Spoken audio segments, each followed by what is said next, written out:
بسم اللہ الرحمن الرحیم۔ پچھلے ہفتے میں مضمون یہاں چھوڑا گیا تھا حضرت مولانا تھانوی صاحب کا واقعہ۔ ایک امیر صاحب نے جن کے پاس لوگ بیٹھے ہوئے تھے یوں کہا تھا کہ میں شکار کو گیا تھا، ہرن سامنے آ گیا، میں نے جو بندوق چلائی وہ اس کے کھر کو توڑتی ہوئی کن پٹی کو پھوڑتی ہوئی پار ہو گئی۔ کھر کہاں اور کن پٹی کہاں؟ کھر پیر میں، کن پٹی سر میں۔ اور کیا کہہ رہا ہے؟ حضرت والا سنا رہے ہیں، یعنی مولانا تھانوی صاحب سنا رہے ہیں، حضرت فرما رہے ہیں جلال آبادی کہ حضرت والا سنا رہے ہیں۔ جو لوگ بیٹھے تھے وہ سب ہنسنے لگے، کہاں کھر اور کہاں کن پٹی، کہاں بندوق کی گولی۔ اس امیر نے اپنے مصاحب دوست کی طرف یوں کنکیاں کر کے دیکھا کہ تو تصدیق کر میرے بات کی۔ سارے کے سارے مسکرا رہے ہیں، اندر مجھے بیوقوف سمجھ رہے ہیں۔ تو اس نے کہا حضور آپ نے صحیح فرمایا، جس وقت حضور کی گولی چلی تھی وہ اپنے پاؤں کے کھر سے کن پٹی کو کھدا رہا تھا، تو اس اعتبار سے کھر کو توڑتی ہوئی کن پٹی کو پھوڑتی ہوئی نکل گئی۔ تو جو لوگ ہنس رہے تھے ان بیچاروں کی ہنسی جاتی رہی اور کھسیانی ہنسی ہو گئی، شرمندہ ہو گئے۔ تو اس نے تعویل کی یا نہیں؟ تو یہ خلط ملط ہو گیا کہ دوست نے کہا حضور آپ نے سچ اور بالکل بجا فرمایا، ہاں ہاں ایسا ہی ہوا ہے۔ اب دوسرا واقعہ سنیے۔ ایک پردیسی مسافر عالم نیک طبیعت تھے، کسی بستی میں پہنچے، انہیں کچھ معلوم ہوا کہ یہاں پر لوگوں کا رہن سہن کیسا ہے۔ ان میں ایک امیر صاحب بھی تھے، بھائی چلو انہیں بھی دیکھا۔ وہ عالم صاحب وہاں چلے گئے، وہاں ایک اور عالم بھی مقامی اس بستی کے رہنے والے بیٹھے تھے۔ امیر صاحب داڑھی منڈوا رہے تھے۔ ان پردیسی عالم صاحب نے کہا آپ امیر رئیس ہو کر داڑھی منڈواتے ہیں، آپ کو تو کوئی روک رکاوٹ ہی نہیں ہے۔ اس وقت کہنا چاہیے تھا یا نہیں کہنا چاہیے تھا؟ جی یہ پردیسی عالم نے جو کہا یہ تو ایک الگ بات ہے، جو کہ میں نے ابھی عرض کی کہ اصول یہ ہے کہ پہلے مخاطب کو دیکھ لو، اور یہ بات کہ معرفت اصول ہو وہی پہچان سکتا ہے جو حکیم الامت کے پاس رہا ہوا ہو کہ آیا اس وقت خطاب کروں یا نہ کروں، کہوں یا نہ کہوں، اس وقت امر بالمعروف اور نہی عن المنکر کروں یا نہ کروں۔ یہ شرائط ہیں، یہ شرائط ہیں اس کے۔ تو یہ بات تو ضمناً میں نے عرض کر دی تاکہ ہر کوئی جذبہ تبلیغ کا نہ پیدا کر بیٹھے۔ تو بات یہ ہو ہی رہی تھی کہ ان عالم صاحب نے کہا آپ کی داڑھی منڈواتے ہیں، بڑے لوگ جو واقعی بڑے ہیں وہ تو خاموشی میں ٹال دیا کرتے، وہ تو خاموش ہو گئے۔ لیکن وہ جو ایک مقامی عالم بیٹھے ہوئے تھے اس نے کہا حضور آپ کو داڑھی منڈوانا جائز ہے، اس لیے کہ حضور آپ کی داڑھی کے اندر جوئیں ہو جاتی ہیں اور ان میں نرمی ہے اور مادہ بھی ہیں، اور حضور وہاں نکاح تو ہوتا نہیں، بلا نکاح کے نر مادہ ملتے ہیں، اس لیے حضور کو داڑھی منڈوانا جائز ہے۔ وہ بیچارے مسافر عالم صاحب خاموش ہو گئے، کیونکہ بڑے عالم تھے اور بحث مباحثے میں پڑھتے نہیں بڑے عالم۔ جو بات تھی وہ کہہ دی جو کہنی تھی، اور پھر یہ بھی دیکھتے ہیں کہ بات بڑھے گی تو منہ لگتے نہیں، چپ ہو جاتے ہیں، اس لیے وہ چپ ہو گئے، بات کو بڑھانا نہیں۔ جب امیر کے پاس سے چلنے لگے تو راستے میں مسافر عالم صاحب نے ان مقامی عالم سے کہا مولانا یہ آپ کی آنکھ نے کیا بات کہہ دی؟ یہ باتیں کہیں خلاف ایمان اور کفر کے نہ ہوں؟ یہ تو ایمان کے خلاف بات کہہ دی آپ نے، کفر کی بات کہہ دی، ایسا تو نہیں ہے۔ تو مقامی عالم صاحب نے کہا دیکھیے تم نے کہا کہ کہیں خلاف ایمان نہ ہو، تم نے کہا کہیں خلاف ایمان نہ ہو، تو سنیے یہ نالہ آ رہا ہے، جب گھر سے چلتا ہوں تو اپنے ایمان کو یہاں اس نالے میں چھوڑ جاتا ہوں، اور جب نواب صاحب سے رخصت ہو کر گھر جاتا ہوں تو پھر اس نالے پر آتا ہوں تو یہاں سے اپنا ایمان پھر لے لیتا ہوں۔ کتنی بھاری بات ہے، اس عالم نے منہ سے نکالی۔ ایک بات اور یاد رکھیے، جتنے فتنے پھیلے ہیں دنیا میں سارے عالموں سے پھیلے ہیں، کسی نے بھی نبی ہونے کا دعویٰ نہیں کیا جو عالم نہ ہو۔ جی جس نے دعویٰ کیا ہے مکاری کا وہ عالم تھا، اور ابھی پرسوں دیکھا ہے میسج کہ کتنے عالم ایمان کو چھوڑ کر اسلام سے مرتد ہو گئے، حافظ بھی تھے عالم بھی تھے، اللہ کی پناہ۔ تو جتنے فتنے پھیلے ہیں عالموں سے پھیلے ہیں، اور جتنے دین کا کام ہوئے ہیں وہ اللہ والوں سے ہوئے ہیں۔ تو معلوم جو عالم اللہ والا نہ ہو وہ گمراہی بھی پھیلا سکتا ہے۔ اور جب نواب صاحب سے رخصت ہوتے ہیں تو یہاں سے اپنا ایمان لے لیتے ہیں، کیا یہ امانت دار ہوئے یا خیانت دار ہوئے؟ اسی وجہ سے حدیث شریف میں فرمایا العلماء امناء الدین، یعنی علماء دین کے امانت دار ہیں جبکہ وہ امراء سے اختلاط نہ کریں۔ علماء دین کے امانت دار ہیں جب تک وہ امیروں سے میل جول نہ کریں، اور جب امیروں سے ملنے جلنے لگے تو وہ دین کے خائن ہو گئے، اور اس درجے پر ایمان کے بھی وہ خائن ہو گئے۔ اسی وجہ سے آخر لکھتا ہے کہ تحصیل علم میں عدم اختلاط شرط ہے۔ جو آدمی علم حاصل کرنا چاہتا ہو، اللہ کا علم حاصل کرنا چاہتا ہو، علم دین حاصل کرنا چاہتا ہو، علم صحیح حاصل کرنا چاہتا ہو، اس کے لیے ملنا جلنا جو ہے یہ اس سے نہیں ہونا چاہیے۔ ہاں معلومات تو ہو جائیں گی، معلومات اور چیز ہے، علم اور چیز ہے۔ بہت سے عالم آپ کو ایسے ملیں گے کہ جو بڑی بڑی کتابوں کے حافظ اور علم کے بڑے ماہر، علم کے دریا، لیکن معلومات کی حد تک ہے، علم حاصل نہیں ہوا۔ علم اور چیز ہے، معلومات اور چیز ہے۔ ہاں طلبہ اجتماع سے نہیں بچ سکتے، کیونکہ ایک حجرے کے اندر، جس کو آج کل کمرہ کہتے ہیں، 8 10 12 طلبہ ہوتے ہیں، تو یہ اجتماع ہے، اختلاط نہیں۔ آپ اختلاط کو غلط سمجھیں۔ اختلاط تو اسے کہتے ہیں کہ میل جول، اٹھنا بیٹھنا، ادھر ادھر کی باتیں، دوستانہ تعلق ہو کہ میں ذرا اس سے ملاؤں۔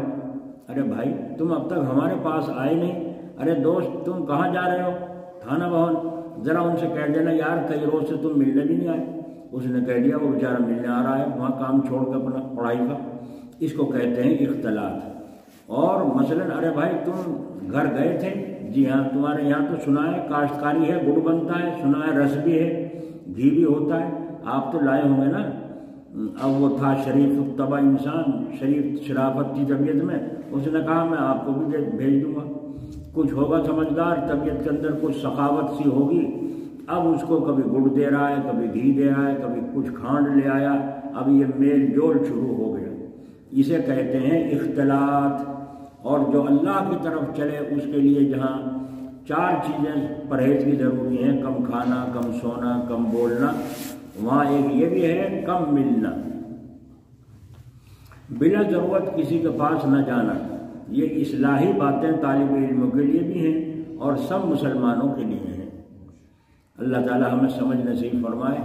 تو جیسی صحبت میں جا کے بیٹھو ایسے ہی بیٹھنا آ جائے گا، ایسا ہی اثر آ جائے گا۔ ایک آدمی تاش والوں کے پاس بیٹھ کے ان کا کھیلنا دیکھتا ہے، ایک دن وہ بھی تاش اس کے ہاتھ میں دیکھ لے گا۔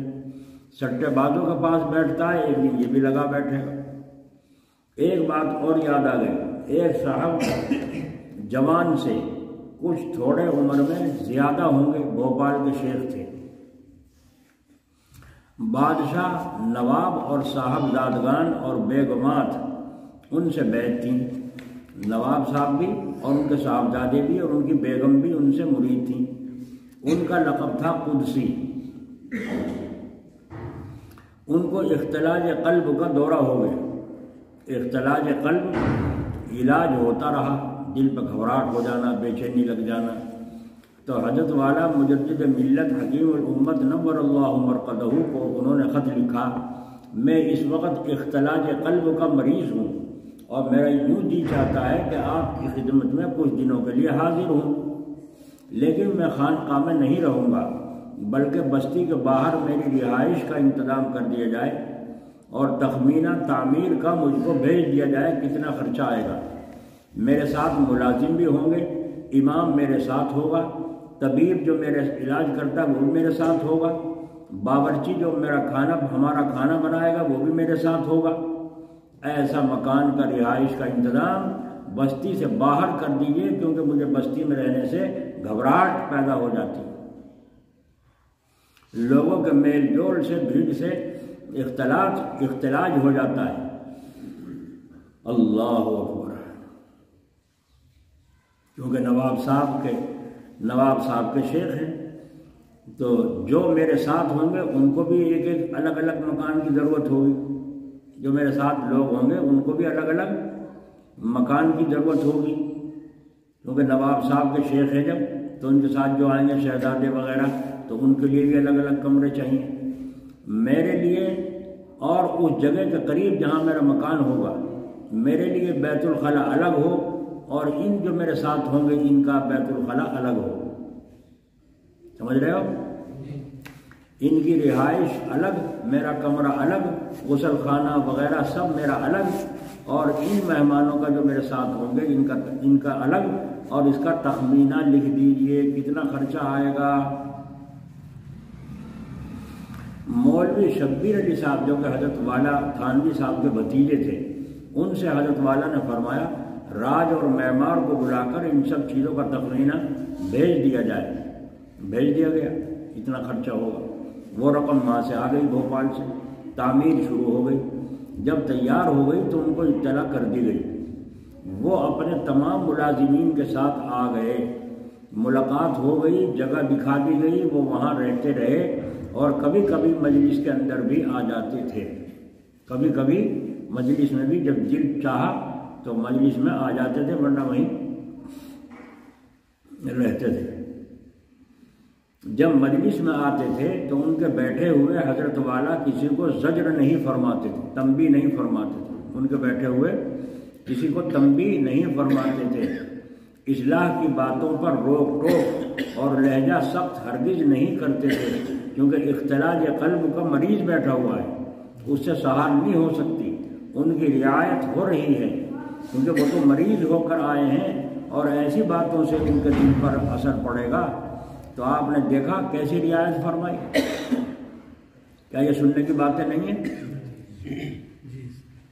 بس بیٹھا ہوا اللہ اللہ کراتا رہوں اور لا الہ الا اللہ کراتا رہوں، باقی خیر صلی اللہ۔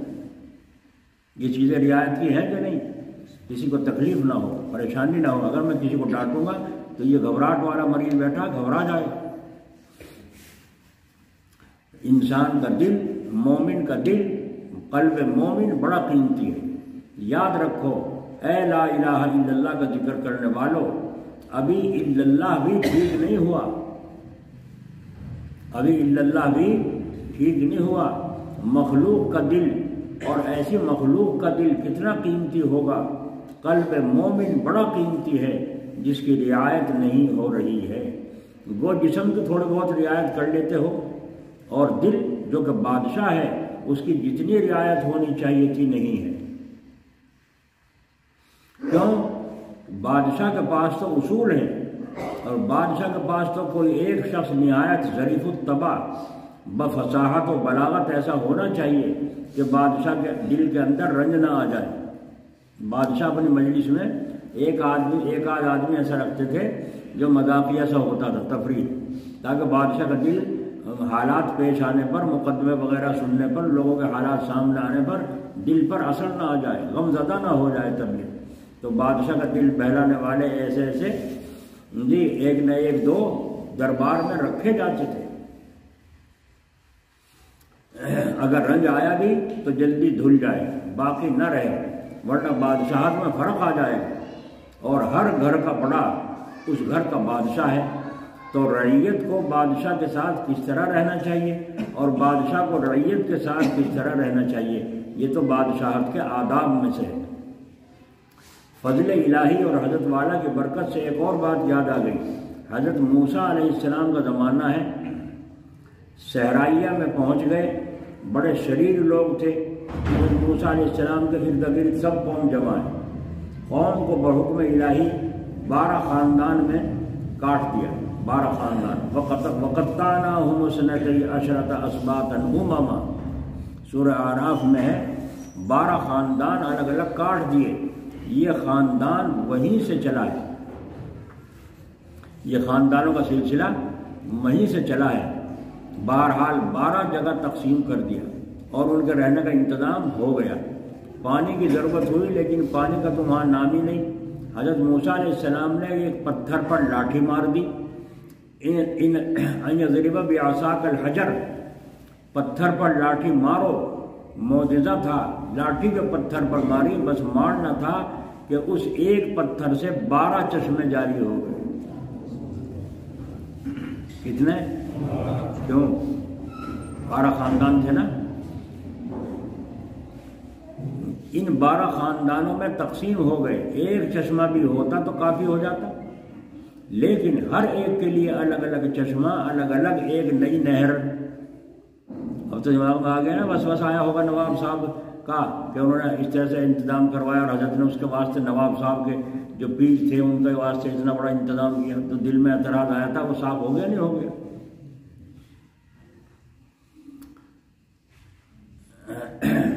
لیکن ہر ایک کے لیے الگ الگ چشمہ، الگ الگ ایک نئی نہر۔ میں اختصار کے ساتھ عرض کر رہا ہوں، ورنہ توفیق الہی اور حضرت والا کی برکت سے اس کی تفسیر کی جائے تو بہت تفصیل ہوگی۔ 12 خاندان والوں کے 12 چشمے بہا دیے کہ کہیں لڑائی نہ ہو جائے، کہیں لڑائی۔ سارے نمازی ایک جگہ ایک مسجد میں پڑھ سکتے ہیں کہ نہیں پڑھ سکتے نماز، ہے نا؟ یہ الگ الگ خاندانوں کی، الگ الگ برادریوں کی مسجدیں الگ الگ کیوں بن گئی؟ کیوں بن گئی؟ کبھی جھگڑا نہ ہو جائے، کبھی جھگڑا نہ ہو جائے، جی لڑائی نہ ہو جائے۔ تو پینے کا تو انتظام ہو گیا، پینے کا انتظام تو ہو گیا۔ پتھر پر جو لاٹھی ماری حضرت موسیٰ علیہ السلام، کیسی لاٹھی تھی بھائی، ہے نا؟ تمہاری لاٹھی میں بھی دم آ سکتا ہے اگر تم دمدار ہو۔ پہلے اپنے اندر دم پیدا کرو، اور یہ لوگوں کو ستانا، دل دکھانا چھوڑ دو، اپنی بیویوں کا دل دکھانا چھوڑ دو اگر دم چاہتے ہو۔ تمہاری تو بیوی تم سے خوش نہیں ہے، اور تو اور کون ہوگا؟ تو کھانے کا بہت اچھا، کھانے کے لیے من اور سلوا، ترنجبین اور گٹیریں آ گئیں، اور حکم ہوا کلوا من الطیبات ما رزقناکم، کہ مزے کے ساتھ کھاؤ۔ ترنجبین اور گٹیریں آ گئیں، اور پھر اللہ تعالیٰ نے فرمایا کلو، کھاؤ، پاکیزہ روزی ہم نے تم کو عطا فرمائی۔ حضرت والا سے طیبات کا ترجمہ لذیذ سنا ہے، تو جہاں طیب کا لفظ آئے گا، مزے کے ساتھ رچ بس کر خوب کھاؤ، اور وہ بھی لذیذ۔ تو کیا لذیذ کھانے کی ممانعت ہو گئی؟ چٹپٹے کھانے کی ممانعت ہو گئی؟ لذیذ کھانا کھاؤ، مزے کی چیز کھانی چاہیے، نہیں کھانی چاہیے؟ آدمی کو بیکار چیزیں کھانی چاہیے؟ قورمہ سامنے آ گیا، خوشبو بھی آ رہی ہے، خوشبودار ہونے کے ساتھ قورمہ خوش رنگ بھی ہے، خوش ذائقہ بھی ہے نا؟ بریانی سامنے آ گئی، لمبے لمبے چاول ہیں، ناک کے پاس کی تو خوشبو بھی بہت آ رہی ہے نا؟ اور بنانے والے نے کمال کر دیا، ایسی خوشبودار بریانی بنائی۔ یہ تو لوگ گوشت میں چاول پکا کر جو بھی پھانک لیتے ہیں، کھا لیتے ہیں، وہ بھی بریانی کہتے ہیں۔ وہ بریانی نہیں، بیرانی ہے نا؟ اور پلاؤ پکا لی، پلاؤ بس۔ لیکن جو ذائقہ بریانی کے اندر اللہ نے رکھا ہے، جو تہذیب دار لوگ پکاتے ہیں، مزیدار ذائقہ دار، وہ اور ہوتی ہے۔ ہمارے یہاں کہاں ایک بزرگ بیچارے تھے، شیخ دادے، ان کو بریانی بڑی پسند تھی۔ جہاں بریانی دعوت ہوتی شادی میں، اچھا کھانا پکا ہوا تھا، بریانی خوب دبا کے کھاتے، اور کھا کے پھر آخر میں کہتے بابو جی اور لے لو، تو کہتے بس بھائی اب یہاں تک بھر گیا، آگے جگہ نہیں رہی، نیت تو بھری ہے، پیٹ تو بھر گیا۔ کہنے لگے کیوں نیت کیوں نہیں بھری؟ کہنے لگے اللہ بریانی جاری کرنے والے کی قبر کو نور سے بھر دے۔ کیسی شاندار چیز ایجاد کی، اتنے عاشق تھے بریانی کے، ہے نا؟ اب وہ اپنا مزاج ہے، کیا کریں؟ تو کل انہوں نے مول لقمان نے بنوا رکھی تھی بریانی، بڑی اچھی تھی، لیکن کیا کریں، جب نکٹے کی ناک ایسے لوگ کھائے نہ جاوے، کیا کریں؟ 2-4 لقمے کھا کے چھوڑ دیں، لیکن اچھی بن رہی تھی ماشاءاللہ۔ تو اس لیے فرماتے ہیں خوشبودار ہونے کے ساتھ خوش رنگ اور خوش ذائقہ بھی ہے، لیکن بس صوفی صاحب نے قورمے میں پانی ڈال دیا۔ صوفی صاحب نے، پیر صاحب نے، صوفی صاحب نے اپنے قورمے میں پانی ڈال لیا۔ حضرت جی فرما رہے ہیں اپنی آنکھ سے میں نے دیکھا ہے، ارے بھائی ایسا کیوں؟ اپنے نفس کا علاج کر رہا ہوں، اپنے نفس کا علاج کر رہا ہوں۔ اچھا قورمے میں علاج پایا اور نہیں پایا، لیکن اس شوربے کی جو تجلی تھی اب اس پانی کے اندر وہ تجلی کہاں؟ بولو، جو اصلی سالن میں ذائقہ ہے اور اللہ کا نور نظر آئے گا، ذائقہ اس میں ملے گا، وہ پانی ملے میں نظر آئے گا؟ اسی لیے جو کسی محقق کے پاس نہیں بیٹھا ہوگا وہ ذاکر ہوگا، خوب تسبیح پڑھے گا، عابد تو ہوگا، عبادت خوب کرے گا، لیکن حقیقت سے کورا ہوگا، حقیقت سے کورا ہوگا۔ بھائی گرمی کا موسم، سردی کا موسم ہے، اب رات کو تہجد میں اٹھے، ٹھنڈا پانی ہے، وضو تو کر رہا ہے، کتنی ناگوار گزرے، اور گرم پانی ملی، لو جی گرم پانی، اب دیکھا تو اللہ تیرا شکر ہے، اللہ منہ دھویا تو بڑا سکون ملا، کوہنیوں تک ہاتھ دھویا تو بڑا سکون ملا، پیر دھویا تو بڑا سکون ملا۔ تو گرم پانی نعمت ہے اس وقت یا وہ ٹھنڈا پانی؟ گرم، اور گرمی میں جب پیاس لگ رہی ہو تو ٹھنڈا پانی نعمت ہے، گرم کسی کو چلا کے گرم، ارے بھائی نل چلا لے اچھی طرح سے، ٹھنڈا سے نکل جائے گا پانی۔ اب جب ٹھنڈا پانی پیے گا تو یہاں سے لے کے زبان سے لے کے یہاں تک ٹھنڈا ہو گیا، اور پھر کیا کہے گا؟ الحمدللہ، مزہ آ گیا، سبحان اللہ، سبحان اللہ، مزہ آ گیا۔ تو ٹھنڈا پانی پی کے سبحان اللہ الحمدللہ یہاں سے نکل رہی نا دل سے جی، اور اگر گرم پانی دے تو گرمی میں اسے پیاس سے پی تو لے گا، لیکن الحمدللہ بھی چاہے کہتے وہ، لیکن یہاں سے نکلے گی ہے نا، منہ سے نکلے گی، ہونٹوں سے، دل پہ تو اثر نہیں، دل تو خوش نہیں ہوا۔ تو اصلی قورمہ کھا کر کے جو دل کو تجلی ملے گی اس پانی ملے کے اندر کہاں؟ اس لیے فرما رہے ہیں جو کسی محقق کے پاس نہیں بیٹھا ہوگا وہ ذکر کرنے والا تو ہوگا، تسبیح پڑھنے والا تو ہوگا، عبادت رات دن کرنے والا تو ہوگا، لیکن حقیقت سے کورا ہوگا۔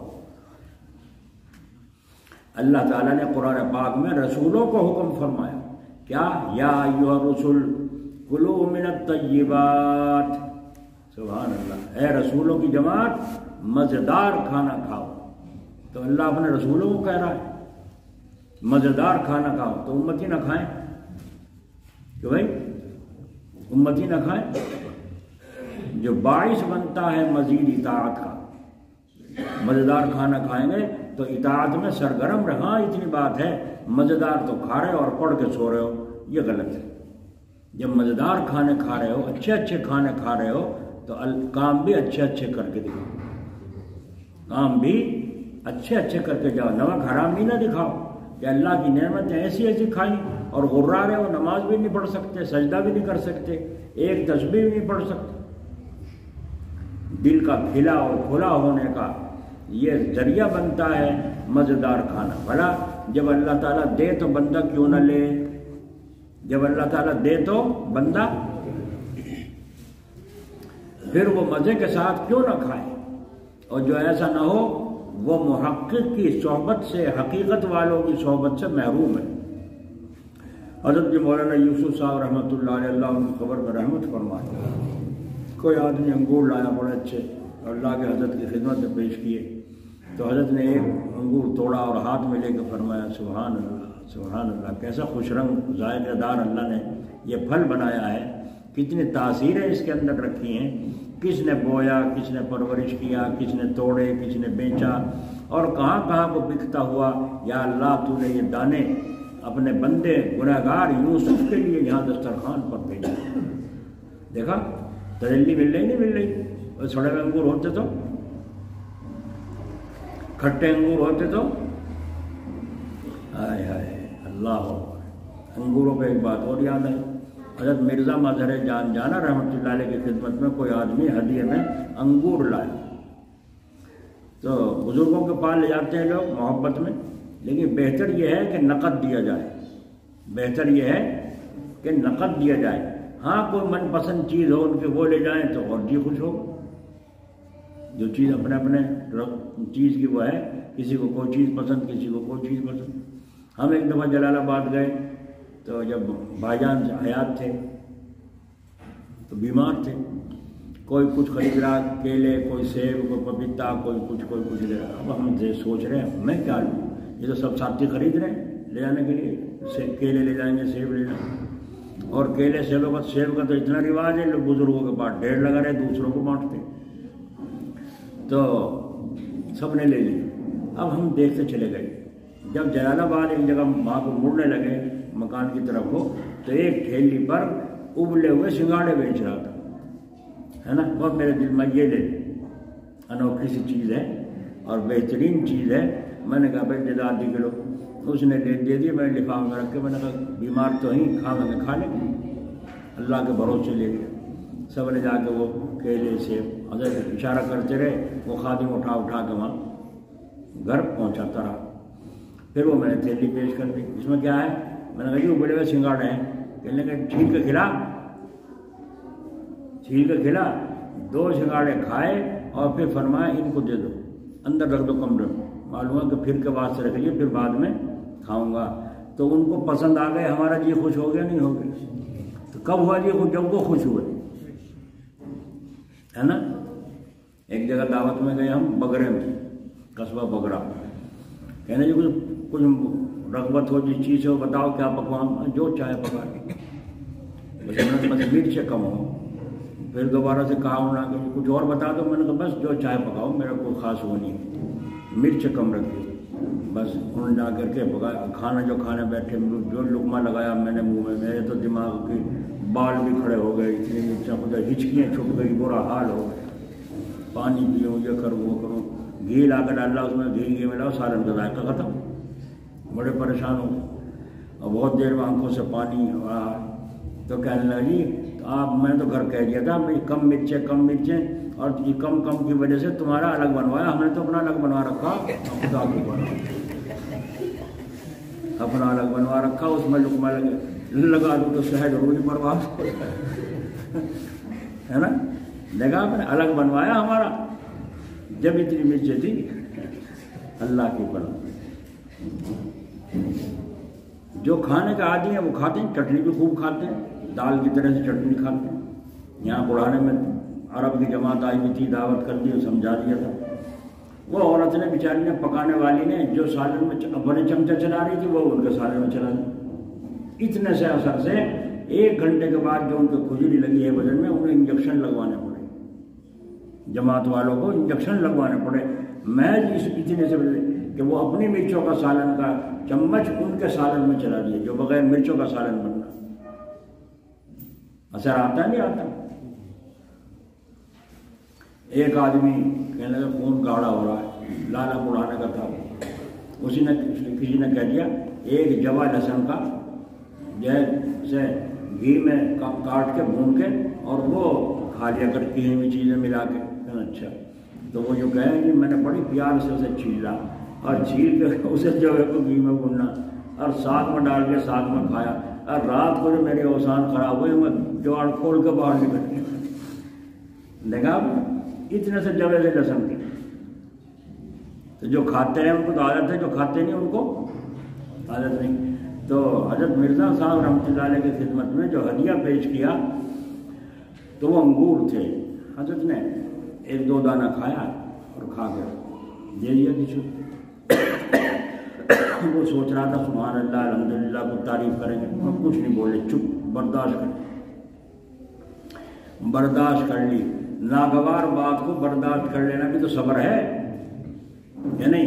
صبر کر لی۔ آخر اس سے رہا ہی نہ گیا، بیٹھا تعریف کروانا چاہتا تھا۔ اس نے کہا حضرت انگور کیسے تھے؟ آپ نے کھائے انگور کیسے تھے؟ جب وہ خود پوچھ رہا بتانا پڑا۔ حضرت نے فرمایا مردے کی بو آ رہی تھی۔ انگور کیسے تھے؟ تعریف سن رہا ہے نا انگوروں کی، تو فرمایا مردوں کی بو آ رہی تھی۔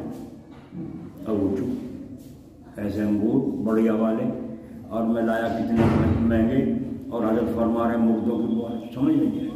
وہاں سے اٹھ کے جب گیا، جا کے دکاندار سے پوچھا انگور کہاں سے لایا؟ فلاں باغ میں سے۔ وہاں جا کے اس سے پوچھا تو نے یہ انگور کہاں لگائے تھے، کہاں سے لا کے بیچے؟ اس نے کہا جی میں نے قبرستان میں بیل بو دی تھی، اس قبرستان کی میں سے جو یہ بیل چلی ہے اس کے انگور ہے۔ دیکھو کہاں سے کہاں پہنچی، یہ تجلیات کہاں سے حاصل ہوئی؟ انہوں نے مزیدار کھانے کھائے، مزیدار کھانے کھائے۔ مزیدار کسے کہیں؟ بڑھیا سا سالن ہو، بڑھیا سا قورمہ، بڑھیا سی روٹی، انہیں مزیدار کہتے ہو۔ ایک بات اور سنو، حضرت مولانا حفظ الکبیر صاحب رحمۃ اللہ علیہ، اللہ ان کی قبر پر رحمت کی بارش پر یہاں آئے ہوئے تھے ہمارے یہاں۔ میں اکثر بلاتا تھا ان کو، بزرگوں سے تعلق رکھنا بڑی اچھی بات ہے۔ تو ایک صاحب دعوت کرنے آئے تو حضرت نے منظور کر لی، ان کے حالات دیکھ کے پوچھ کے منظور کر لی، کیونکہ حلال کی بڑی تلاش تھی حضرت۔ یہاں تک کہ سفر میں جب جاتے تھے تو اپنے اس میں ٹیپن میں حلوہ پراٹھا بنا کر خود لے جاتے تھے اور فرماتے تھے میں اپنے ہاتھ سے بناتا ہوں اور ایسا بناتا ہوں 15 دن تک بھی خراب نہیں ہوتا۔ جہاں کہیں دیکھا کچھ شک ہو گیا کھانے میں، جلسوں میں جاتے تھے، پورے کس کے یہاں دعوت ہے؟ فلاں میرا۔ دوسرا آدمی پوچھا فلاں آدمی ہے کون ہے؟ وہ ہے۔ وہ کیا کام کرتے ہیں؟ ان سے کام کو پوچھ لیا اور دل گواہی نہیں دے رہا ہے تو آپ فرماتے بھائی میں تو بیان کے بعد کھاؤں گا، اور سب عالم کھایا ہے وہ بیان کے بعد۔ آخر میں بیان کے بعد جب تک بیانات ہوتے جلسے میں حضرت سو لیتے تھے یا قرآن پڑھتے تھے۔ اس کے بعد جب بیان کے بعد کہا حضرت چلو کھانے کے لیے، کہنے بھائی میں تو نہیں چائے پی لوں گا، مجھے خواہش نہیں ہے، مجھے خواہش نہیں ہے، نہیں چائے پی لوں گا۔ اب جلسہ ہوتے سب پلٹ ہو کے پڑ جاتے، تھک کے 2-2:30 بجے جلسہ ختم ہوتا، تھک کے پڑ جاتے، سو جاتے۔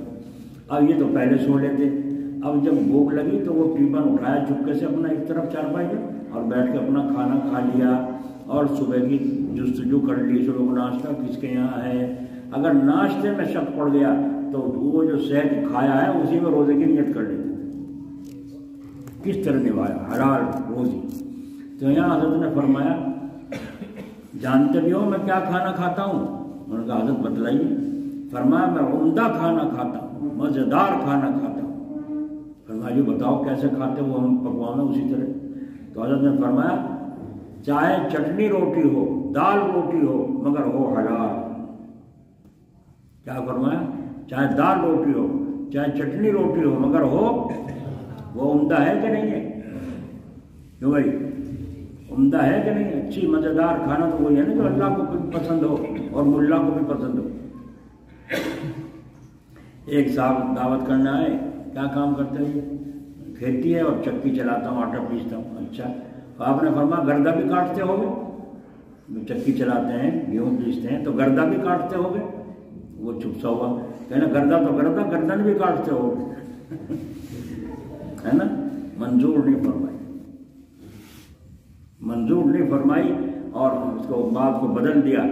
تو یہ ان لوگوں کے حالات ہیں۔ مزیدار کھانے پر یہ بات کہی گئی ہے۔ اللہ مجھے بھی آپ کو بھی توفیق عطا فرمائے۔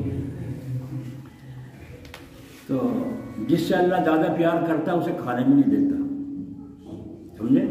جس سے اللہ تعالیٰ پیار کرتا ہے اسے کھانے بھی نہیں دیتا۔ کوئی نہ کوئی اسباب ایسے پیدا ہو جائیں گے کہ وہ روزی ان کے سامنے نہ آ سکے، اور اگر کھا لی تو ہضم نہ ہو۔ ہمارے یہاں کاندلے میں تھے مفتی مظفر حسین صاحب، اللہ ان کی قبر پر رحمت کی بارش ہو۔ ان کی حالت یہ تھی اگر ذرا بھی کھانے میں کچھ کوتاہی ہے اور لغزش ہے اور صبح کا کھانا ہے، منہ میں ڈالا حلق لگ گیا اور الٹی لگ جاتی تھی، جب تک وہ نکل نہ جائے چین نہیں پڑتی تھی۔ اس لیے کاندلے میں ان کی مولویوں میں رشتہ داری تھی، لیکن کسی کے یہاں دعوت نہیں کھاتے تھے۔ سمجھی نے کوشش کی، لیکن آپ نے کہا نہیں بھائی تمہارے یہاں تو لکڑ ہضم پتھر ہضم، میرا نبھانی ہو نہیں کھاتے تھے۔ خوشامد کر کے دعوت منظور کرائی، ہم احتیاط کریں گے پوری۔ 2 عالموں کو متعین کیا کھانا پکانے پر، سامان لانے پر، نگرانی کرنے پر۔ جب کھانا کھانے کے لیے بیٹھے تو یہ چیز وہ چیز بڑے خوش ہو کے کھا رہے ہیں، ڈر وہ رہے میزبان سمجھی کہ دیکھو خدا خیر کرے، دیکھو عزت رہ گیا، خدا کرے، دعا کر رہے ہیں یہ چیز کھائے وہ بھی ہضم، وہ چیز کھائے وہ بھی، دنیا بھر کا بنا رکھا تھا۔ تب آخر میں نمبر آیا فیرنی کا، جب فیرنی اٹھا کر چمچہ منہ میں دیا، جو پچھلا کھا رکھا تھا وہ بھی سب نکل گیا۔ آپ نے فرمایا اس فیرنی میں کچھ بگاڑ ہے۔ تحقیق کی گئی، دودھ کہاں سے آیا، چاول کہاں سے آئے، سامان کہاں سے آیا۔ پھر پتہ چلا کہ وہ اس نے پکانے والوں پر جب داغ دی، اس نے کہا کہ میرے سے غلطی ہو گئی۔ کیا ہوا کہنے لگے جب میں اٹھ کے چلا میرا پلہ بالٹی میں اڑے کے بالٹی کا دودھ بکھر گیا جو آپ لائے تھے. میں نے چوری چوری لا کر کے دودھ کہیں سے لا کر وہ پھرنی بنائی. تو کہا کم بخت تجھے پتہ نہیں تھا ہم اتنی مصیبت کر رہے ہیں اور دودھ نہیں منگوا سکتے تھے؟ تو نے یہ ڈنڈ بھرا دودھ لا کر کے یہاں حضرت کو کھلایا, ہماری عزت خراب ہو گئی. ایسے تو کوئی ہوگا نا لاکھوں میں, لیکن ایسا لاکھوں میں ایسے بھی ہوں گے جن کو اللہ ہضم نہیں ہونے دیتا, اور ایسے بھی ہیں جو لکڑ ہضم پتھر ہضم. ملا چاہیے چاہے جیسا ہو, کھانا پیٹ میں جانا چاہیے چاہے جیسا ہو. بہرحال من و سلوہ مل گیا, مزے کے ساتھ کھا رہے تھے بنی اسرائیل. ایسی حالت میں شکر کرنا چاہیے نہیں کرنا چاہیے؟ قدردان ہو کر رہنا چاہیے تھا اور اطاعت کی طرف بڑھنا چاہیے تھا. پتھر پہ لاٹھی ماری تو 12 چشمے ہر خاندان کے لیے الگ الگ جاری ہو گئے, اور من و سلوہ آ گیا. بٹیریں مکانوں کے قریب پھر رہی ہیں, پکڑ پکڑ کر ڈھونڈ رہے ہیں اور کھا رہے ہیں. تعمیل حکم پیغمبر کی ہونی چاہیے تھی, مگر ذات باری تعالیٰ نے جو فرمایا تھا وہ اس کے خلاف کرنے لگے, اس کے خلاف کرنے لگے. آئی مصیبت, بدلی ان کی تقدیر اور بدلا ان کی سمجھ. کیا کہہ رہے ہیں؟ تبدیل طعام کی درخواست کرنے لگے, کھانے کی تبدیل کرنے کی درخواست کرنے. اے اللہ جی گھبرا گیا کہ من و سلوہ کھاتے کھاتے, بس ہمیں تو دال دے دے, گنٹھی دے دے, پیاز دے دے, ایسی چیزیں چاہیے ہمیں, ایسی نعمت چاہتے.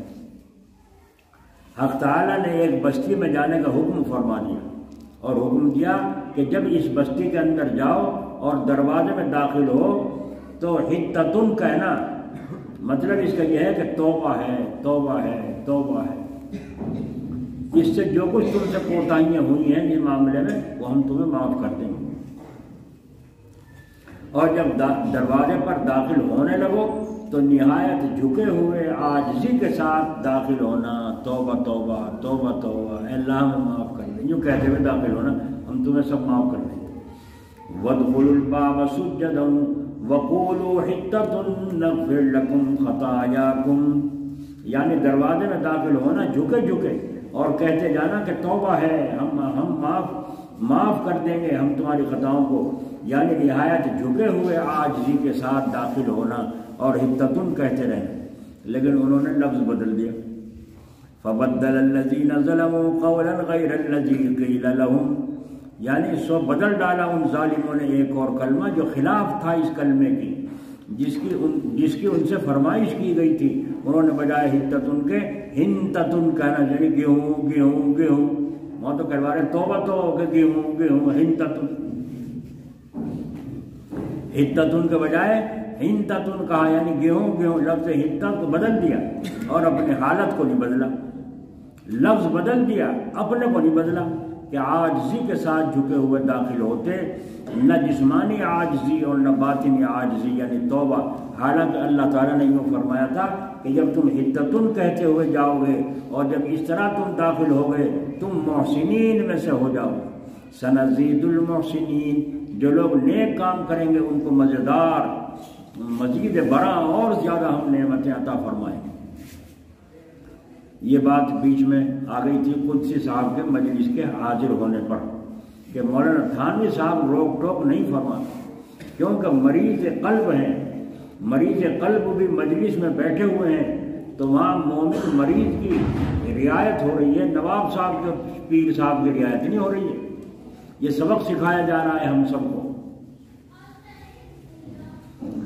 ہائے ہائے. تو قلب کی بات آئی تھی, قلب بڑی قیمتی چیز ہے. بادشاہ کی بات آئی تھی, اس کے ضمن میں ریت کی بات آئی تھی. اس کے بعد یہ بات آئی تھی کہ ہر گھر میں جو بڑا ہے وہ گویا بادشاہ ہے اور جو گھر کے لوگ ہیں وہ ریت ہیں. تو ریت بادشاہ کی رعایت کرے اور بادشاہ رعایت, دونوں کی ضروری ہے نہیں, کلام میں بھی اور کام میں بھی. مگر یہ بھی ہر ایک کا حوصلہ نہیں ہے, یہ بھی ہر ایک کا حوصلہ نہیں ہے جب تک فنائے نفس نہ ہو گیا, جب تک فنائے نفس نہ ہو گیا. یا فطری طور پر بڑا بنایا گیا ہے, خود بڑا نہیں بن بیٹھا ہے بلکہ بڑا بنایا گیا ہے. تو اس کے اندر بھی کچھ ایسی فطرت اور خصلت بڑے پن کی آ جاتی ہے۔ حضرت والا رحمۃ اللہ نے سنایا ایک بادشاہ کا انتقال ہونے کے قریب ہے، شہزادہ کوئی ہے نہیں جو ولی عہد ہو۔ ارکان سلطنت نے عرض کیا حضور موت تو طبیعی چیز ہے، سب کو آیا کرتی ہے، جان بخشی جائے، حضور کے وفات کے بعد قائم مقام ہم کس کو بنائیں؟ بادشاہ نے کہا میرے انتقال کے بعد کفن دفن کرنے کے بعد صبح سویرے میرے محل کے سامنے کھڑے ہو جاؤ، جو بھی سب سے پہلے آئے اس کو میری جگہ بٹھا دینا۔ سمجھ میں آ رہا ہے؟ شاہی حکم ہے، وہاں شورا کا تو سوال ہی پیدا نہیں ہوتا۔ بہرحال انتقال کے بعد کھڑے ہوئے، ایک آدمی محل کے سامنے سے گھاس کا گٹھڑ رکھے ہوئے نکلا، وہ اسے پکڑ لی، وہ ڈر گیا۔ نہیں کچھ ڈر نہیں، ڈرو مت، اسے غسل خانے میں لے جاؤ۔ وہ بیچارہ غسل خانے میں جا رہا ہے، یہ کپڑے جو تو پہنے ہوئے ہیں اتار دینا، دوسرے کپڑے مل جائیں گے۔ وہ بیچارہ نہا رہا ہے، یا ممکن ہے کہ لنگی باندھے ہوئے کو نہلا رہا، نہلا کر وہ عجیب و غریب شاہی جوڑا اس کو پہنا دیا گیا۔ وہ ڈر گیا کہ یہ قصہ کیا ہے، تخت شاہی پر اس کو بٹھا دیا، تو خود بیٹھا تھا یا بٹھایا گیا تھا؟ یہ فرق ہے آج کل کے پردھان بنتے جو پھر رہے ہیں اور چیئرمین بنتے پھر مجھے بنا دو، پھر دیکھو کیسی ٹھوٹی چھری سے تمہارے کھالے اجڑو۔ یہ بنتے پھر رہے ہیں، لوگ بناتے نہیں، نہ مشورہ کرتے، وہ اس کی پارٹی میں اس کی پارٹی میں۔ ارے یہ سوچو ہماری بستی کے لیے فائدہ مند کون ہے؟ جو اس صلاحیت کا آدمی ہے اسے چنو نا، خود لا کے مجبور کرو تم کھڑے ہو جاؤ، نہیں ہوتا یہ۔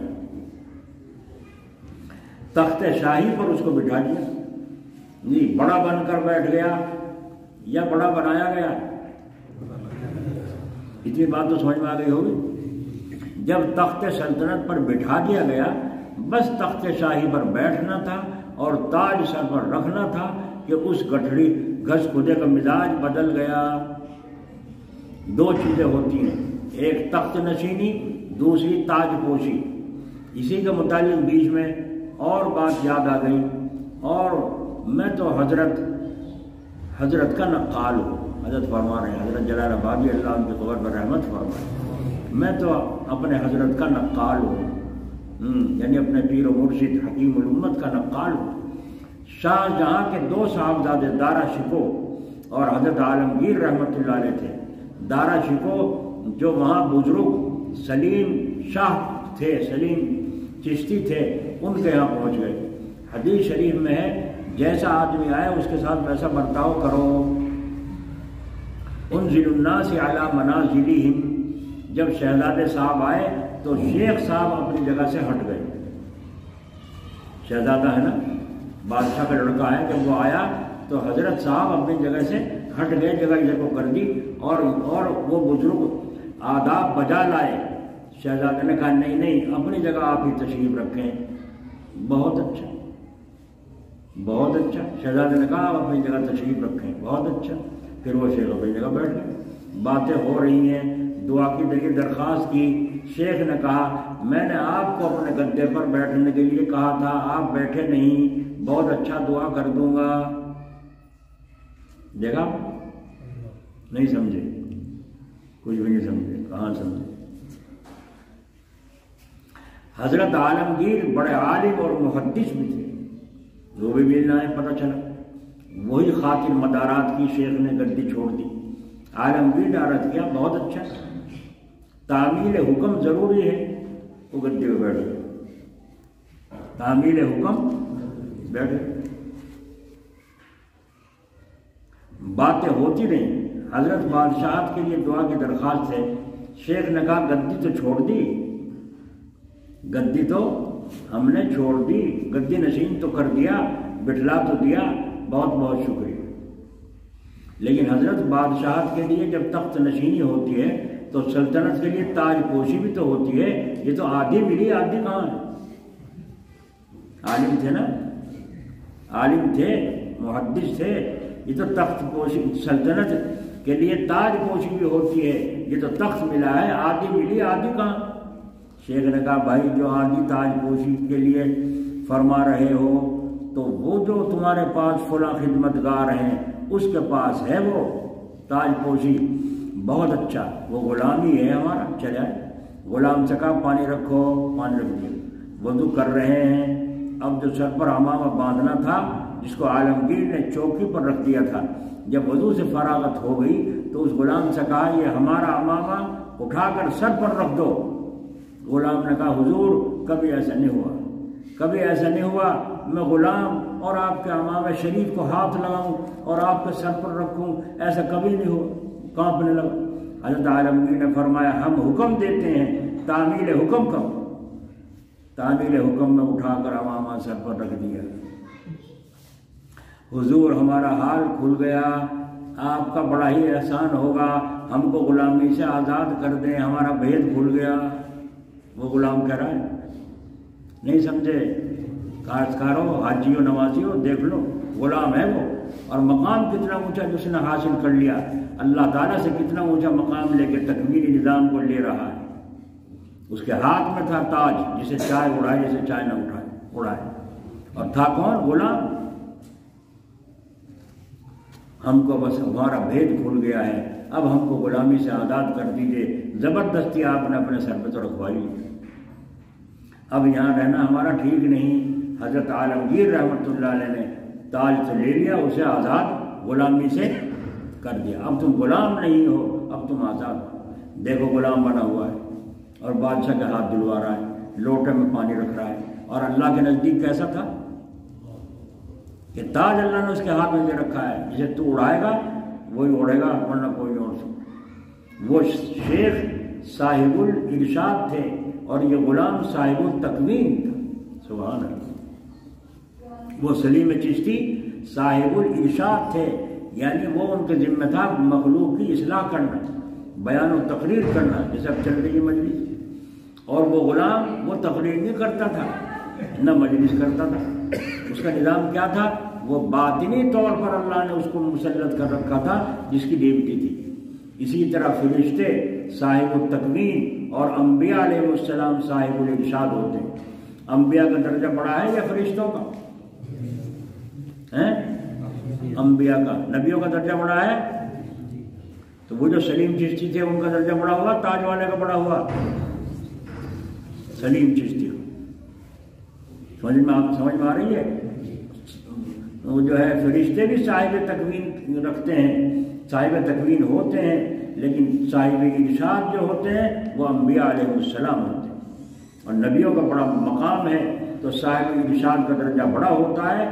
جیسے حضرت خضر علیہ السلام صاحب التکوین تھے اور حضرت موسیٰ علیہ السلام صاحب الارشاد تھے، تو حضرت موسیٰ علیہ السلام کا مرتبہ خضر سے اونچا تھا، حضرت خضر علیہ السلام سے موسیٰ کا درجہ اونچا تھا۔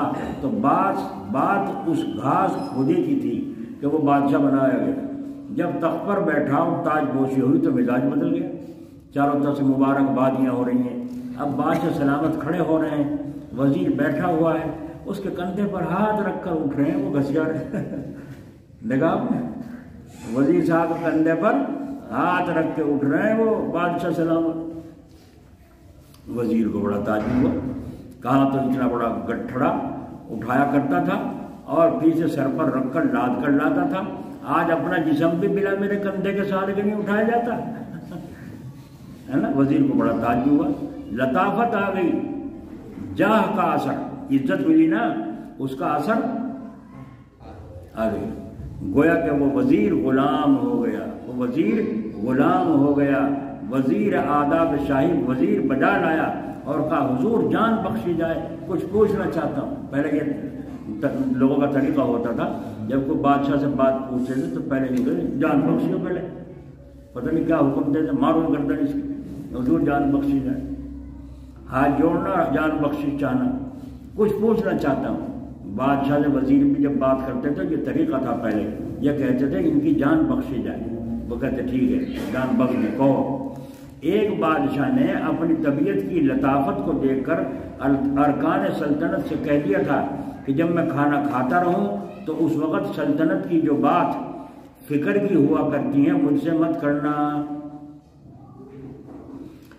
ایک دن دسترخوان پر وزیر بادشاہ دونوں کھانا کھا رہے تھے، وزیر کے منہ سے ایک بات سلطنت کی نکل گئی، بادشاہ کی تیوری بدل گئی کہ کیا تجھے یاد نہیں ہم نے کیا کہا تھا؟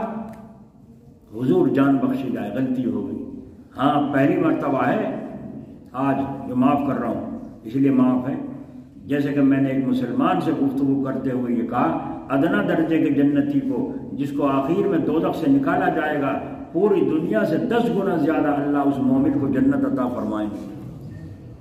تو وہ کہنے لگے اتنی بڑی جنت لے کے وہ کیا کرے گا؟ یوں کہہ رہا ہے سن کے، اتنی بڑی جنت لے کے وہ کیا کرے گا؟ اس دنیا سے 10 گنی بڑی جنت اللہ اسے عطا فرمائیں گے، جس کو سب سے آخر میں جہنم سے نکالا جائے۔ عجیب عجیب قسم کے مسلمان ہیں۔ ایک دفعہ میں نے سنایا ہم نے کہ کم سے کم جنت میں 72 حوروں سے نکاح ہوگا، کم سے کم ہے یہ۔ رسول اللہ صلی اللہ علیہ وسلم کا 16,000 بیویوں سے نکاح ہوگا۔ تو کیا کہیں گے 72 سے؟ میں نے کہا کہ یہاں تو ایک ہی چین نہیں دیتی، 72 تو ہمیں کھینچو پھریں۔ دیکھا وہاں کیا کریں گے اتنی عورتوں کا؟ تو میں نے کہا تو کیوں گھبرایا، تجھے تھوڑا ہی ملے گی، وہ تو انہیں ملے گی جو جنت میں جائیں گے پہلوان۔ بھائی جو مرد ہوتا ہے اسے اس کا جی بھرتا ہے، وہ تو چاہتا ہے ایک اور کر لوں، دوسری بھی کر لوں، تیسری بھی کر لوں۔ تو میں نے کہا ہاں ٹھیک کہتے ہو، یعنی اپنی سمجھ کے اعتبار سے کہہ رہے ہو۔ اس بات کو سمجھنے سے بیچاری تمہاری عقل عاجز ہے۔ بادشاہ سے پوچھو یہ بات تمہاری سمجھ میں آئے گی۔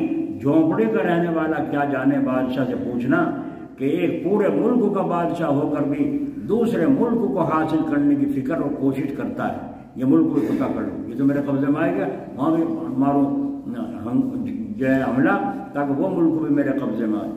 اب رہا عدل اور انصاف سے حکومت کرنا، وہ الگ بات ہے۔ یہ کہہ کر میں نے پیچھے چھڑا لیا اسے، کیونکہ مخاطب سمجھدار نہ تھا۔ حضرت فرمانے میں نے اسے یہ سمجھا کر پیچھے چھڑا لیا، جنتی کا مزاج بھی شاہی مزاج ہو جائے، جنتی کا مزاج بھی شاہی مزاج ہو جائے، اس لیے اس کو وہاں وسیع ملک دے دیا جائے۔ بہرحال وزیر اعظم کہہ رہا ہے حضور جان بخشی جائے، وہ گٹھڑ جو وزنی ہوتا ہے آپ کے سر پر رکھا ہوا تھا، اور اب اس وقت آپ کا جسم بھی بنا سہارے کے نہیں اٹھتا۔ غور سے سن رہے ہو یا نہیں؟ اب تو مزاج ہی بدل گیا اور جاہی عزت والا مزاج آ گیا۔ تو اس مجھے نے کہا وزیر اعظم ہو کر بھی ایسی بات کرتے ہو، تعجب کی بات ہے۔ اب کیا مجھ کو وزیر کے سہارے کی ضرورت نہیں ہے؟ جب میں بادشاہ بن گیا ہوں تو اب کیا مجھے وزیر کے سہارے کی ضرورت نہیں ہے؟ جب وہ کیسی حوصلہ افزائی بات کی اس گھسیا نے، اور وزیر کو غلام بنا لیا، تو مجھے وزیر کے سہارے کی ضرورت ہے۔ وزیر چپ ہو گیا۔ تو دیکھو کیسی دور بینی کی بات کر رہا ہے، سبحان اللہ۔ تو دل تمام جسم کا بادشاہ ہے، اس پر بات چلی تھی، اس کی کتنی رعایت ہونی چاہیے۔ دل بہت عجیب چیز ہے، جسم کے اور اعضاء رعایا ہیں اور دل بادشاہ ہے۔ یہاں تک کہ حدیث قدسی میں ہے، حق تعالیٰ فرماتے ہیں میں کہیں نہیں سما سکتا سوائے مومن کے دل کے۔ اللہ، تو دل کو کتنا صاف رکھنا چاہیے۔ حق تعالیٰ فرما رہے ہیں میرا ٹھکانہ کہیں نہیں، اگر میں سما سکتا ہوں تو مومن کے۔ اللہ ہمیں دلدار بنا دے، دل ہمارا صحیح ہو جائے۔ خیال شریف میں آیا لفظ مومن سے اعتراض ہو گیا کافر سے۔ جی قدسی صاحب کی بات بیچ میں آئی تھی کہ ان کی رعایت کی وجہ سے مولانا تھانوی صاحب کتنی رعایت کرتے تھے۔ وہ جب تک بیٹھے رہتے تھے اس وقت تک کسی آدمی سے کوئی نامناسب بات ہوتی تو اس وقت تنبیہ نہیں فرماتے تھے، کیونکہ ان کا قلب بیمار تھا۔ تو حضرت والا کا جہاں مزار ہے وہاں جو کمرے بنے ہوئے ہیں یہ وہی کمرے ہیں، اس وقت تو ٹوٹ ٹاٹ گئے۔ وہاں ایک حجرہ اور ایک لمبا کمرہ تھا جہاں ان کا قیام رہتا تھا۔ ہم نے دیکھے وہ مکان بنے گئے، بیت الخلا اس کی الگ، ان کی حاجت کی الگ ہوتی تھی، نوکروں کی الگ ہوتی تھی، ان کے رہنے کے مکان الگ ہوتے تھے، ان کے الگ ہوتے تھے۔ وہ دیکھا ہم نے نقشہ وہاں پرانا زمانے کا۔ جی حضرت والا کے ایک مرید وہاں چلے گئے، سننے کی بات ہے نہیں، سناؤ نا۔ ایک مرید وہاں چلے گئے ان کے وہاں، جہاں وہ ٹھہرے ہوئے تھے مکان بنا رکھے، ادھر ٹہلتے ٹہلتے قدسی صاحب کے پاس ہی پہنچ گئے۔ غور سے سنو، حضرت والا کی باتیں نقل کر رہا ہوں۔ ان کا نام تھا کالے خان۔ سلام ہوا، وہاں پھل رکھے تھے، کہیں ٹوکری میں سیب ہے، کہیں انگور ہیں، کہیں چیکو وغیرہ وغیرہ، کیونکہ نوابوں کے شہزادوں کے شیخ ہیں۔ کالے خان نے پوچھ لیا یہ کہاں سے منگوائے، یہ کہاں سے منگوائے؟ آپس میں ربط ہو رہا ہے، آپس میں رابطہ ہو رہا ہے۔ کیونکہ قدسی صاحب تو ماشاءاللہ صوفی اور انتظامی آدمی ہیں، انہوں نے کہا شہر سے منگوا لیے جاتے ہیں۔ کالے خان صاحب نے کہا بہت اچھا، ہو گئی بات، بہت اچھا۔ قدسی صاحب نے ملازم سے کچھ پھل نکلوا کر ان کو پیش کیے، ان میں سے کچھ پھل نکلوا کر ان کالے خان کو پیش کر دیے۔ کالے خان نے انکار کیا اور عذر کیا، مگر چونکہ وہ بڑے آدمی ہیں، انہوں نے اصرار کیا اور انہوں نے لے لیے اور لے کر چلے آئے۔ سمجھ میں آگے بات؟ حضرت والا کو معلوم ہو گیا، مولانا تھانوی صاحب کو معلوم ہو گیا، فلاں صاحب وہاں گئے تھے اور اس طرح ہوا۔ اب تحقیق شروع ہو گئی۔ کسی کی روایت پر بلا تحقیق عمل کرنا جائز نہیں۔ کسی نے الٹی سیدھی لگا دی ہو، کسی نے تحقیق کیا، کالے خان جی میں نے سنا ہے تم قدسی صاحب کے پاس گئے تھے، وہاں اختلاط یعنی ملنا جلنا، بات چیت ہونا، پھل کا دینا، ان کا اصرار سے پھل لے لینا، یہ سب ہوا ہے؟ انہوں نے کہا جی ہاں۔ فرمایا خانقاہ سے نکل جاؤ، سزا خانقاہ سے نکل جاؤ۔ آ گئی بات ذہن شریف میں یا بھی نہیں آئی؟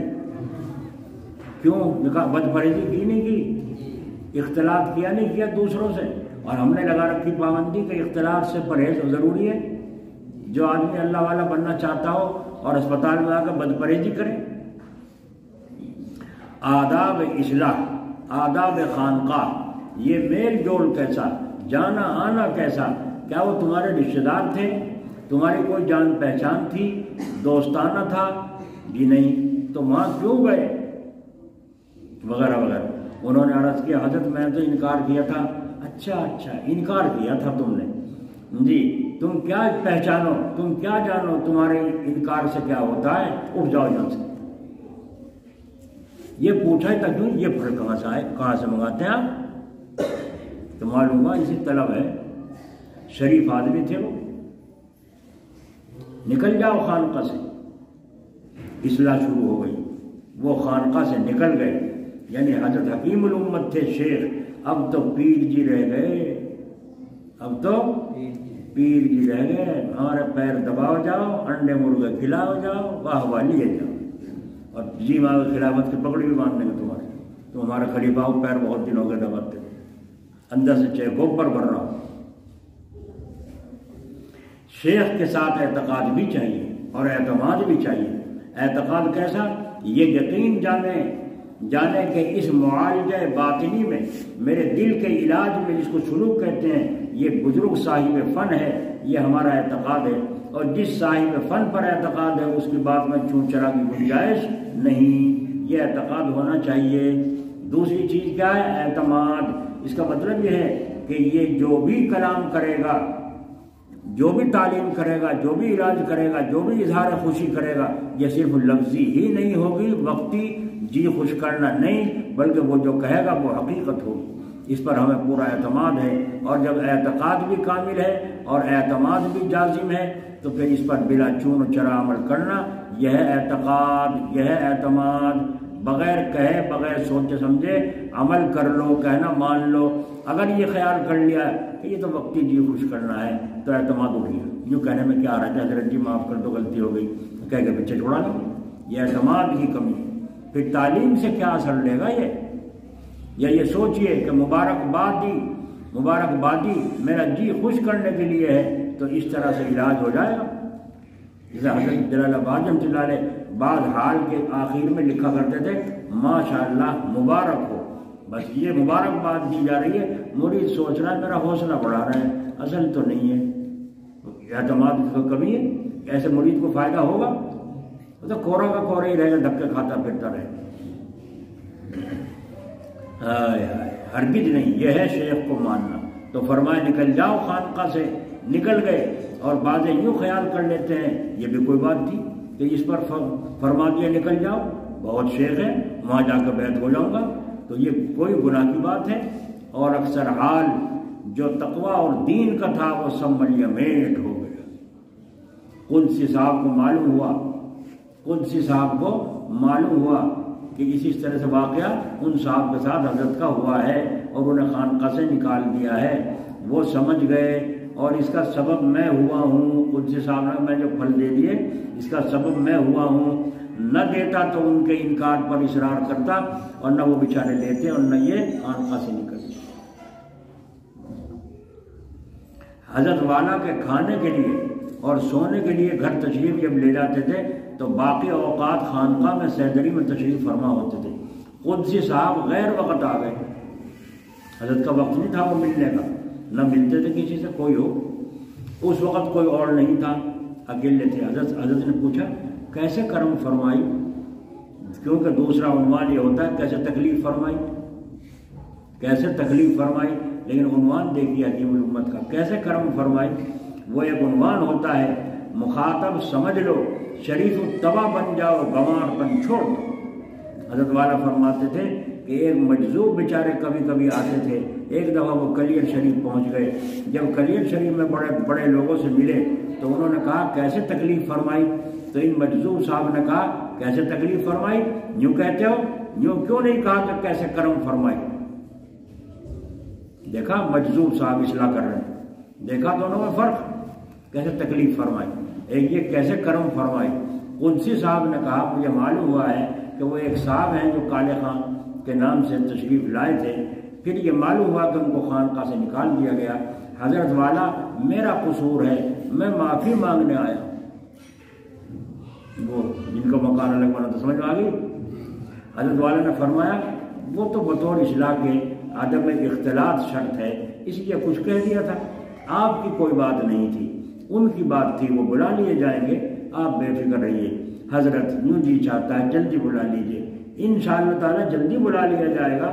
چلے گئے اور بلوایا کالے خان صاحب کو، وہ ایک طرف کھڑے ہیں، ایک صاحب سے فرمایا جا کر دیکھو وہ یہاں ہیں نہیں، خانقاہ میں رہنے والوں نے بتایا حضرت وہ تو یہی ہیں، چھپے ہوئے ہیں، جا کر پوچھو کیا کہتے ہو۔ یوں نکاح بلا لاؤ، نکاح جا کر پوچھو کیا کہتے ہو۔ نہیں سمجھے، ارے نہیں سمجھے، کیا سمجھے، کیا کیا مطلب ہے بتاؤ، کیا کہتے ہو، شاباش ماشاءاللہ، کیا کہتے ہو۔ یہ تلقین ہو رہی، اسے تلقین کہتے ہیں، ایک بچے کا کان پکڑوا لیے اور کان پکڑ لیے، پوچھے سے کیا کہے، یہ کچھ کہ معافی مانگ لے، دوسرا بچہ کہہ رہا اجی غلطی ہو گئی اب سے نہیں کرنا، چل بیٹھ، ہو گئی چھٹی۔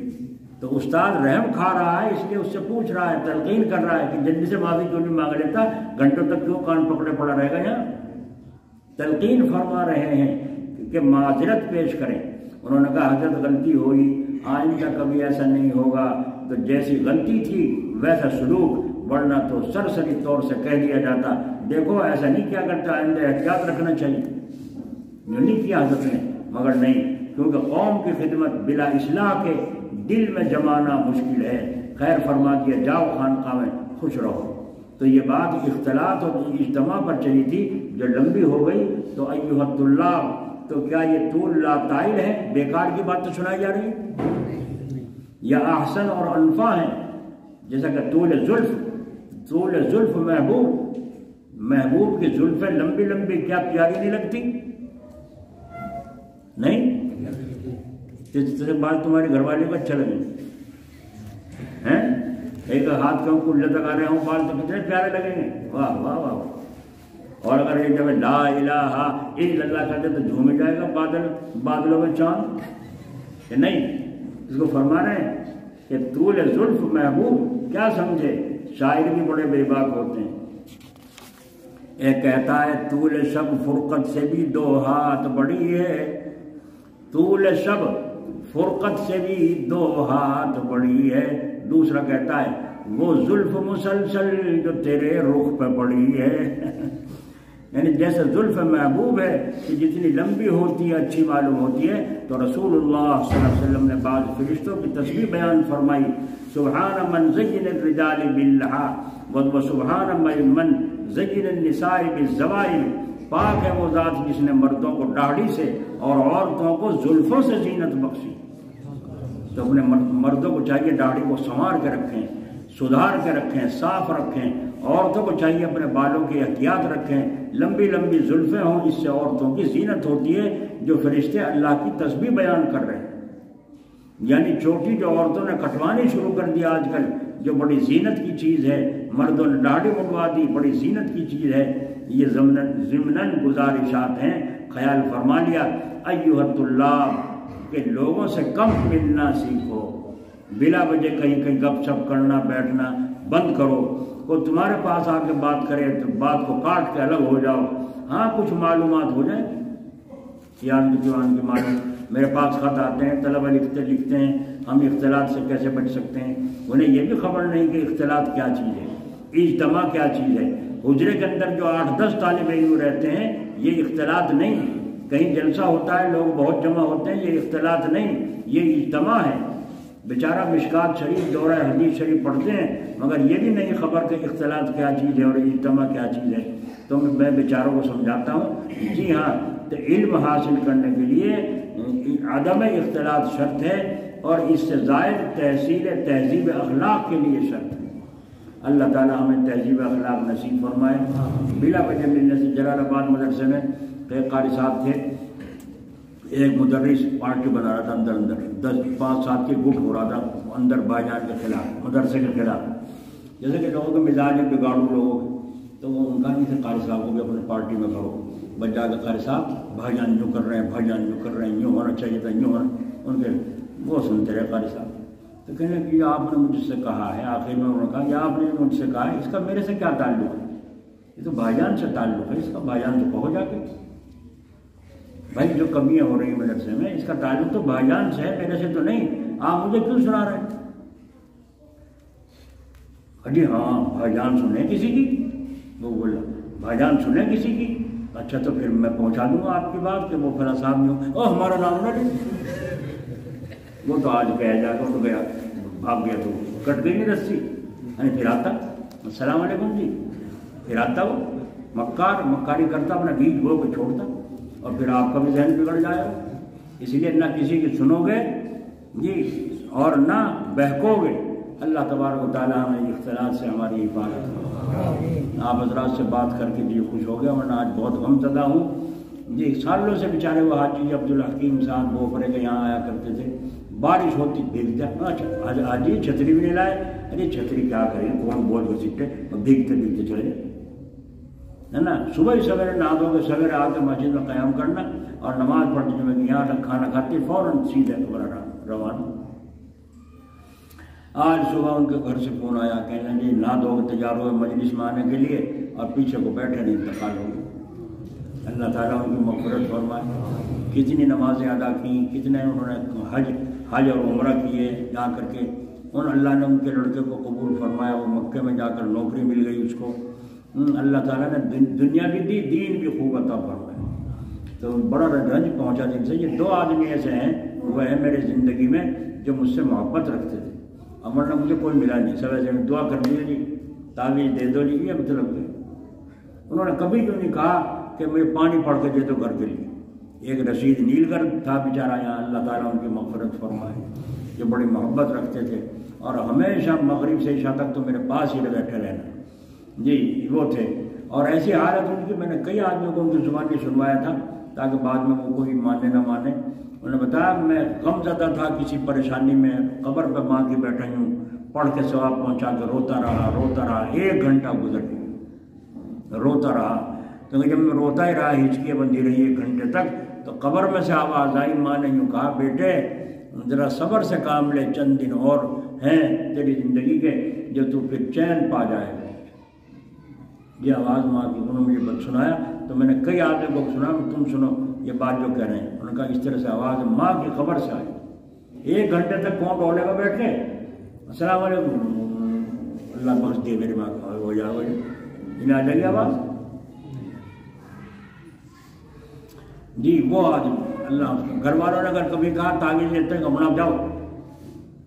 آپ جاؤ، کبھی یوں نہیں کہا کہ مجھ سے کہ گھر والوں نے تعویذ منگایا دے دو، نہیں مانتے تھے کوئی کسی کی بات۔ ایسے یہ حاجی جی بیچارے بے لوس، بے اس کی لالچ، ہمیشہ سے آنا جانا، کہنا ماننا، پوچھتے رہنا، عمل کر، تہجد پڑھ کے ہمیشہ کئی سپارے قرآن کے پڑھا کرتے، اور کتنے نفروں کو قضا عمری نماز ادا کی. اب میں جانا ہوں جلدی، تھوڑی 3 بجے نکلنا تھا یہاں سے. یہ وہ بیٹھے جنازے کے لیے اور یہ کہتے چاہے صبح ہو جاؤ، جب تک تم نہیں آؤ گے نماز نہیں ہم کسی سے اور سے پڑھوائیں. بتاؤ کیا کروں، مجبوری. اللہ تعالیٰ اپنے فضل و کرم سے توفیق